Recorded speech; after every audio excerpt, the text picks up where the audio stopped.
दोस्तों स्वागत है आप सब लोगों का इस चैनल के एक और नए वीडियो में। सोशल मीडिया की ट्रेंडिंग खबरें बताने से पहले आपको यह बता देना चाहता हूं कि एकनाथ शिंदे की बहुत तगड़ी वाली पनौतियां लगने वाली हैं। वो चीज जो एकनाथ शिंदे ने उद्धव ठाकरे के साथ कुछ दिन पहले करी थी, पीठ पीछे से वार करना, अब वही चीज भारतीय जनता पार्टी एकनाथ शिंदे के साथ करने वाली है और थोड़े दिन में हो सकता है उनकी सीएम की पोस्ट भी यहां पर चली जाए। क्या है पूरा मैटर, ये अगर जानना है तो जरा जुड़े रहिए, आगे इसके बारे में चर्चा करूंगा। लेकिन इससे पहले बात करना चाहूंगा सोशल मीडिया की एक और ट्रेंडिंग वीडियो के बारे में। कल एक वीडियो सामने निकल कर आई अमृतसर के गोल्डन टेंपल से, जहां पर एक लड़की गोल्डन टेंपल में घुसने की कोशिश कर रही है और दिखाया ये जा रहा है कि वहां के सेवादार उनको इसलिए रोक रहे हैं क्योंकि उनके फेस पे तिरंगा बना हुआ है। उसके बाद क्या, इसके बाद चड्डी गैंग पूरी तरीके से पागल हो गया।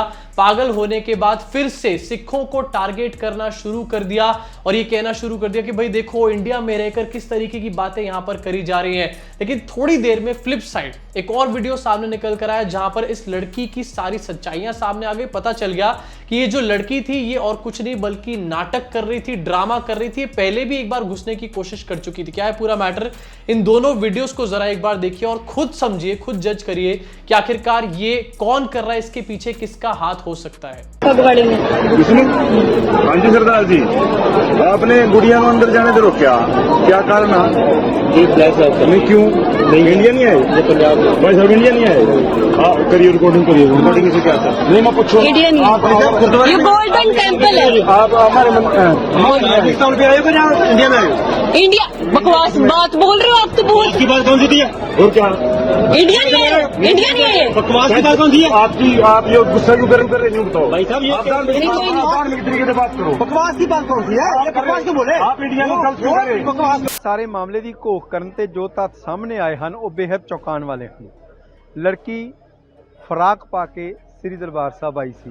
ਸ੍ਰੀ ਦਰਬਾਰ ਸਾਹਿਬ ਦੀ ਮਰਿਆਦਾ ਮੁਤਾਬਕ ਕੋਈ ਵੀ ਵਿਅਕਤੀ, ਖਾਸ ਕਰ ਲੜਕੀਆਂ, ਅਧੂਰੇ ਕੱਪੜੇ ਪਾ ਕੇ ਦਰਬਾਰ ਸਾਹਿਬ ਦੇ ਅੰਦਰ ਦਾਖਲ ਨਹੀਂ ਹੋ ਸਕਦੀਆਂ। ਉਸ ਲੜਕੀ ਨੂੰ ਰੋਕਿਆ ਗਿਆ ਸੀ।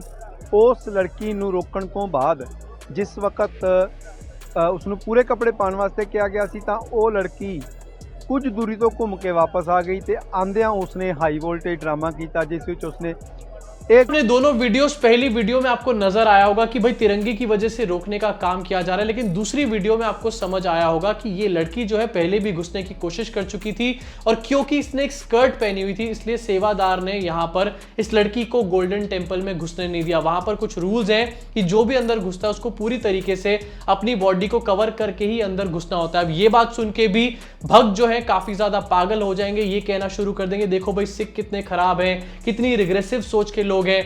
लेकिन यहां पर भक्तों जरा चिल मार लो, तुम्हारे को कुछ सच्चाइयां दिखाना चाहता हूं। यह है केरला का पद्मनाभम मंदिर और थोड़े दिन पहले कुछ सिख भाई वहां पर गए थे, लेकिन उनको वहां घुसने नहीं दिया था इसलिए क्योंकि उन्होंने टर्बन यानी कि पगड़ी पहनी हुई थी। मेरे हिसाब से दोस्तों यहां पर बात रिग्रेशन वगैरह की नहीं है। हर धर्म के जो धर्म स्थल है ना, उनके अपने अपने एक सेट नियम है, सेट रूल है और मुझे लगता है कि हम सबको उन नियमों का पालन करना चाहिए। जैसे कि जब मैं एक बार निजामुद्दीन की दरगाह गया था, मुझे अच्छे तरीके से याद है, तो वहां पर मर्दों के लिए एक अलग जगह बनी हुई थी और फीमेल्स के लिए इबादत करने के लिए एक अलग जगह बनी हुई थी। जब मैं गलती से उस वाले सेक्शन में चला गया तो मुझे एक फीमेल ने रोकने का काम किया, लेकिन मैंने उसको अपोज नहीं करा। मेरे को पता था कि भाई यहां पर के एक अलग सेट ऑफ नियम है के ऊपर आखिरकार एक पब्लिसिटी स्टंट क्रिएट करके इसमें धर्म वाला एंगल जोड़ने की कोशिश फालतू क्यों करनी है भाई। आपको यह भी बता दे रहा हूं कि ये जो चड्डी गैंग है ना, जब तक ये लोग हिंदू और सिखों के बीच में भी एक टेंशन क्रिएट नहीं कर देंगे ना, इनको तब तक चैन नहीं आएगा। इनका अगला टारगेट एक्चुअली में वही है।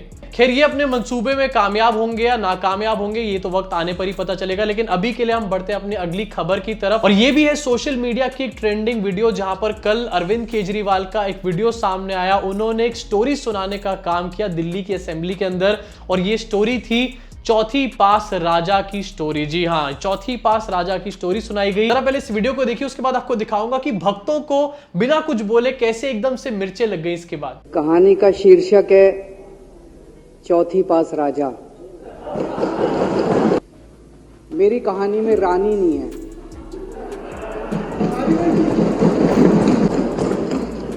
बस राजा है।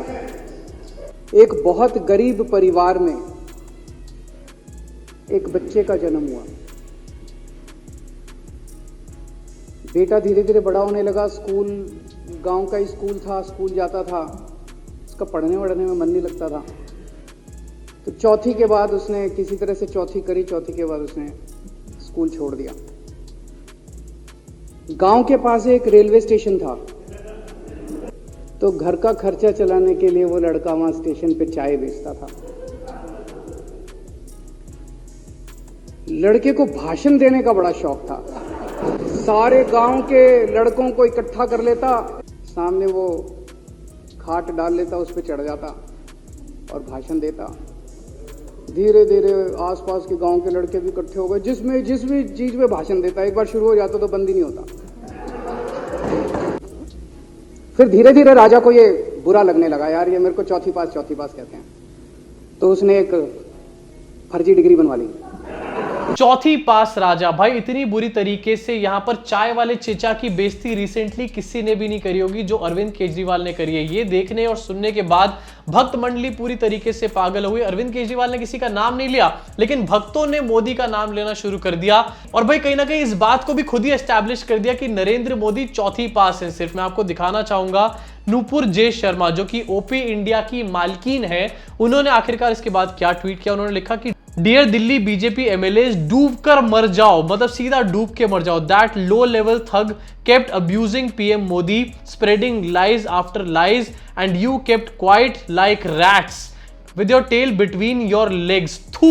अब अरविंद केजरीवाल ने यहां पर नरेंद्र मोदी का नाम नहीं लिया, सिर्फ चौथी पास राजा की स्टोरी सुनाई, लेकिन यहां पर नूपुर जे शर्मा ने हमारे को यह बता दिया कि वो चौथी पास राजा आखिरकार नरेंद्र मोदी ही थे। भाई मतलब अब तो भक्तों ने भी मोदी जी की पनौतियां लगानी शुरू कर दी है। यहाँ इस पूरे ट्वीट से सबसे बड़ी सीख हमारे को यहाँ ये मिलती है कि भक्तों को भी पता है कि नरेंद्र मोदी ने सिर्फ चौथी तक पढ़ाई करी, उनके जो डिग्री सर्टिफिकेट्स है ना वो सिर्फ और सिर्फ फर्जी है, इसके अलावा और कुछ भी नहीं है। इसलिए कहते हैं भक्तों, बोलने से पहले जरा सा सोच लेना चाहिए, कहीं तुम अपने ही पैर पे कुल्हाड़ी तो नहीं मार रहे हो। अब वैसे एक मजेदार बात यह भी है कि जब से अरविंद केजरीवाल ने भाषण दिया ना, तब से अरविंद केजरीवाल को अरेस्ट करा जाएगा, अरविंद केजरीवाल बहुत बड़ा घोटालेबाज है या फिर मनीष सिसोदिया घोटालेबाज है, ये नैरेटिव एकदम से खत्म हो चुका है। और सारे के सारे भक्त जो हैं गटर में से निकलकर आ चुके हैं अरविंद केजरीवाल को गालियां देने के लिए कि भाई आखिरकार तुमने हमारे पापा जी को चौथी पास राजा बोला तो बोला कैसे। अब इसी के साथ मैं बढ़ना चाहता हूं अपनी तीसरी और आखिरी खबर की तरफ। महाराष्ट्र में फिर से एक पॉलिटिकल क्राइसिस शुरू हो गई, लेकिन आखिरकार ये पॉलिटिकल क्राइसिस हो क्यों रही है?